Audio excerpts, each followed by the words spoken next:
ব্যারাকপুর পুরসভার ২ নম্বর ওয়ার্ডের নিরঞ্জননগর কলোনির দুই বোন শ্রুতি ঘোষ এবং সম্প্রীতি ঘোষের নেশা ছিল ৩০০ সিসির R15 বাইক নিয়ে কল্যাণী হাইওয়ের ওপরে দ্রুত গতিতে রাইড করা।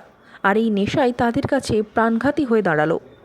রবিবার পরন্ত বিকেলে কল্যাণী হাইওয়ে দিয়ে অত্যন্ত ভারী ৩০০ সিসির এই বাইক নিয়ে দ্রুত গতিতে যাওয়ার সময় কয়রাপুর মোড়ের কাছে দুর্ঘটনার শিকার হয় গাড়িটি। স্থানীয় সূত্রে জানা গেছে, কয়রাপুর মোড়ের কাছে একটি ছোট চারচাকা গাড়ির সঙ্গে সংঘর্ষ হয়।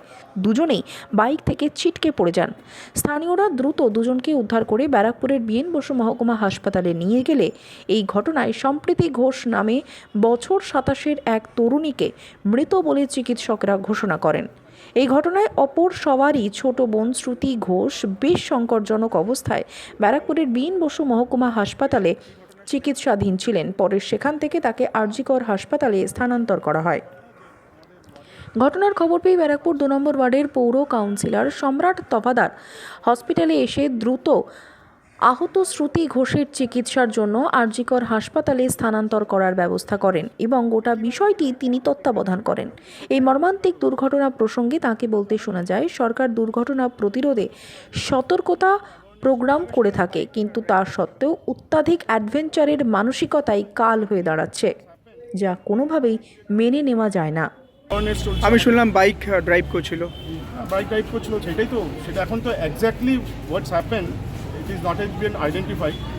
তবে যে এখনও আছেন তাকে তো আগে তাকে রক্ষা করা হোক, সেই যেন ফিরে আসে, সেটা ঈশ্বরের কাছে বলুন। তাকে কোথায় নিয়ে যাওয়া হয়েছে? আর্জি করে নিয়ে যাওয়া হয়েছে। যিনি আহত এবং যিনি আহত তার নাম কি? আহত শ্রুতি ঘোষ। আর যিনি এক্সপায়ার করেছেন? সম্প্রীতি ঘোষ। দুই বোন কি এরা সম্পর্কে? আমাদেরই ওয়ার্ডের। কোথাকার বাড়ি? নিরঞ্জননগর কলোনি। ব্যারাকপুর পৌরসভা কত নম্বর ওয়ার্ড? ২ আমাদের ২ নম্বর নিরঞ্জননগর কলোনি। নিরঞ্জননগর কলোনি আমাদের শান্তদার মেয়ে। আপনি কি করলেন? আপনি স্থানীয় পৌরপিতা হিসাবে কি করলেন?